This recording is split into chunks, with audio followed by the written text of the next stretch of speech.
Welcome back to Dom's Roundtable, my friends. We are keeping the Wuchang content rolling today with even more tips and tricks to help you beat this glorious Souls-like. These things you may be doing wrong are more advanced and focused around the late game and even New Game Plus. So if you are still early on in your own Wuchang playthrough, make sure you check out my beginner tips and the How to Get OP Early guide first. With that said, let's jump into the first tip.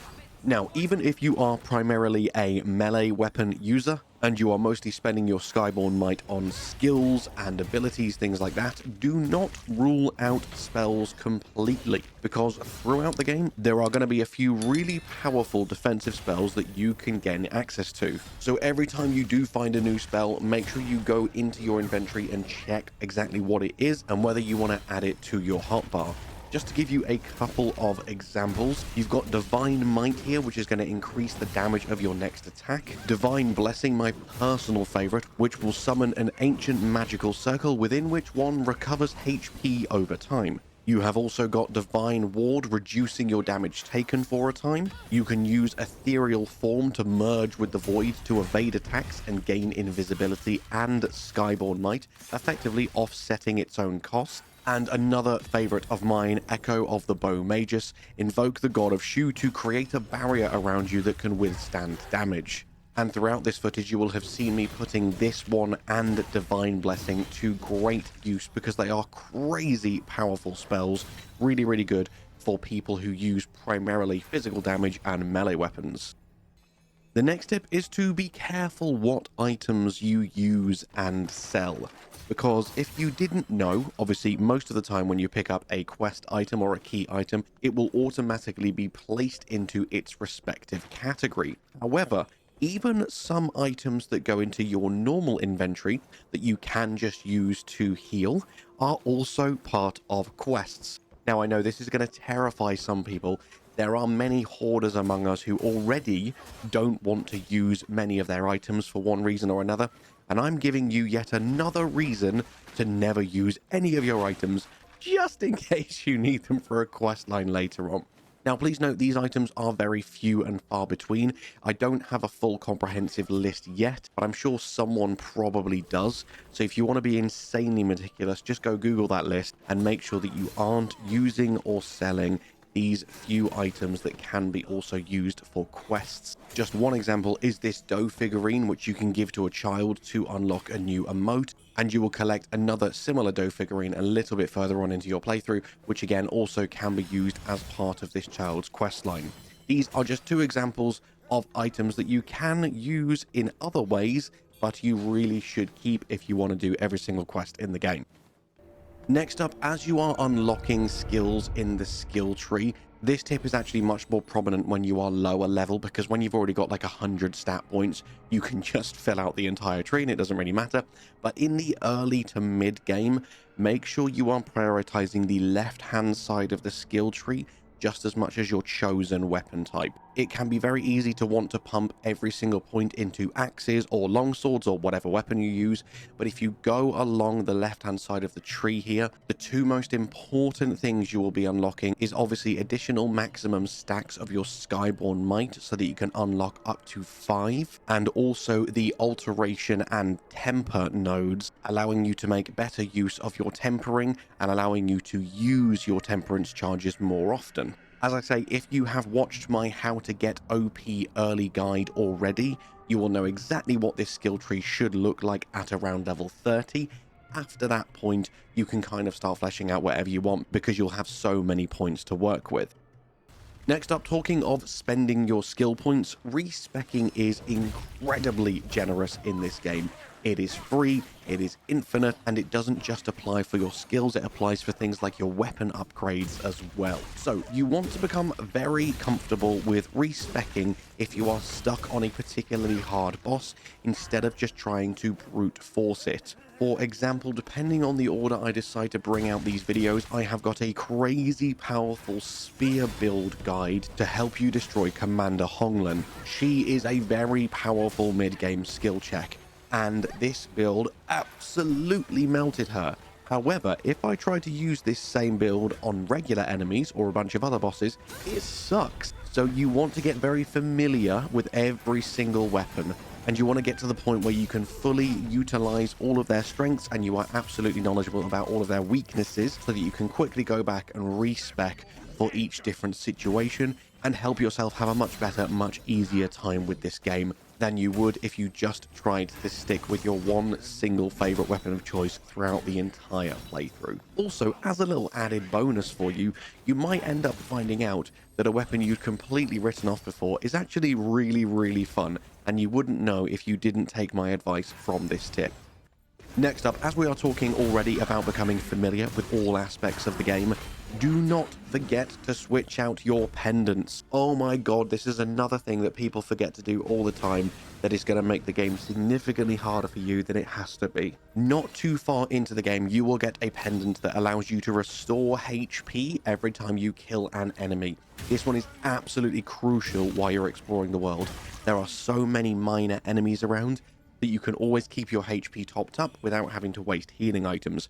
This is one you want to keep on basically 24/7. But obviously in a boss fight, especially boss fights with no ads, which I think is basically every single one, you don't want this on because the only thing you'll be killing is the boss. So you definitely want to switch this out for something like increasing your stab damage if you use spears, or increasing the damage you deal to large enemies if you're fighting a large enemy. Most pendants are quite situational, at least until you get to the very end of the game and you start unlocking the really overpowered ones. So make sure you are frequently checking what pendants you have and you're using the right ones for the situation.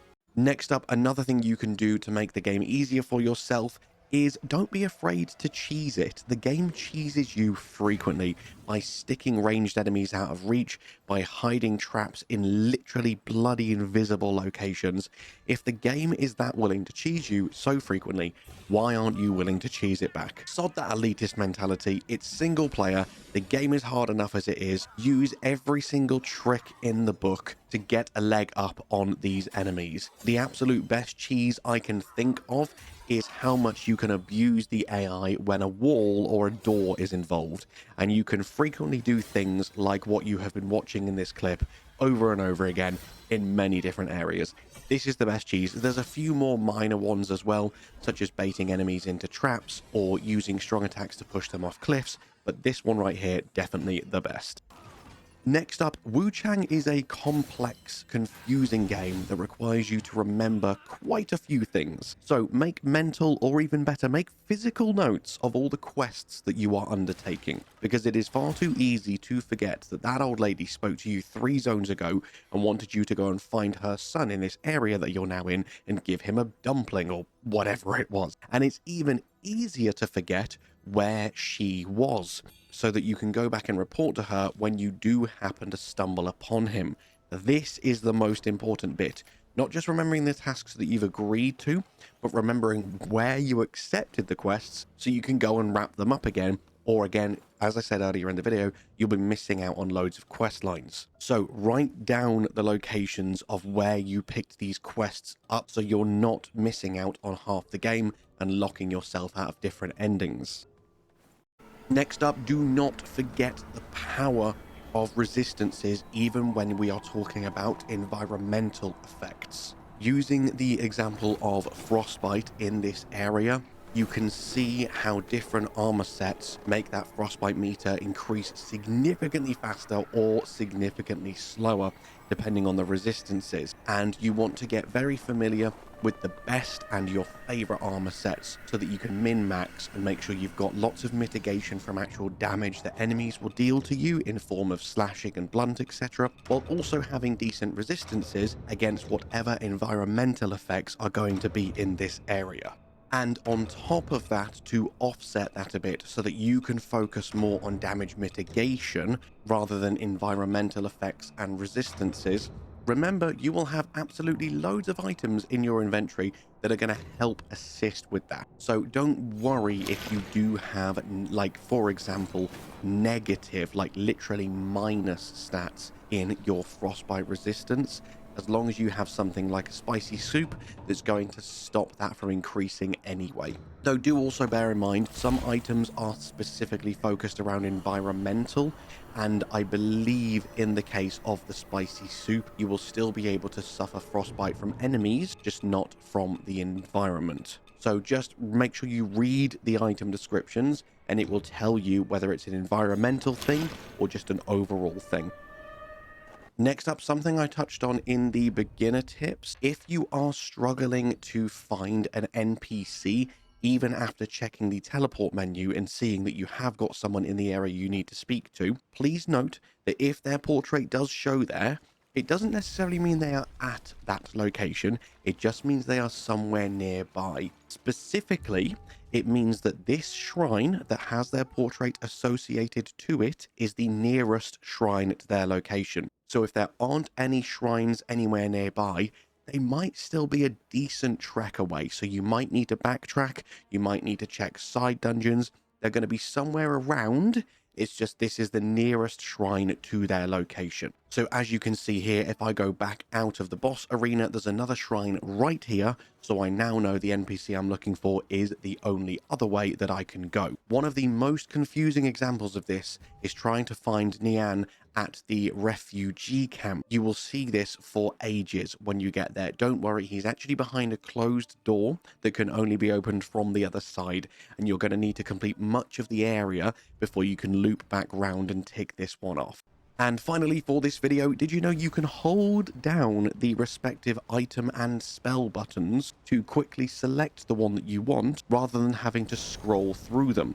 If you are in a fight and you are trying to scroll back to your healing elixirs, chances are you've done this more than once where you've accidentally scrolled past it in a panic. So obviously, if you're on a PlayStation controller, for example, it is square to use your items. If you hold square down, you will see the 4 items you've got equipped, and you can use them with L1, L2, R1 and R2 respectively, and the same thing when you hold down triangle to use your spell. This way, if you make sure that your key items are always in the same locations, your muscle memory will quickly remember where they are, and you can use all 4 items and all 4 spells much quicker by using these quick select actions rather than having to keep cycling through them. That's it for the things you might not be doing, slash the things you might be doing wrong, slash the advanced tips, whatever the heck you want to call this. Hopefully at least one thing here has been helpful. If it has, please subscribe, please turn on the notifications, give the video a like, leave a comment, just do everything you can to, yeah, thanks, thank you. Okay, enough waffle. Thank you so much for watching. I will see you in the next video, my friends. Have an amazing day. Bye-bye.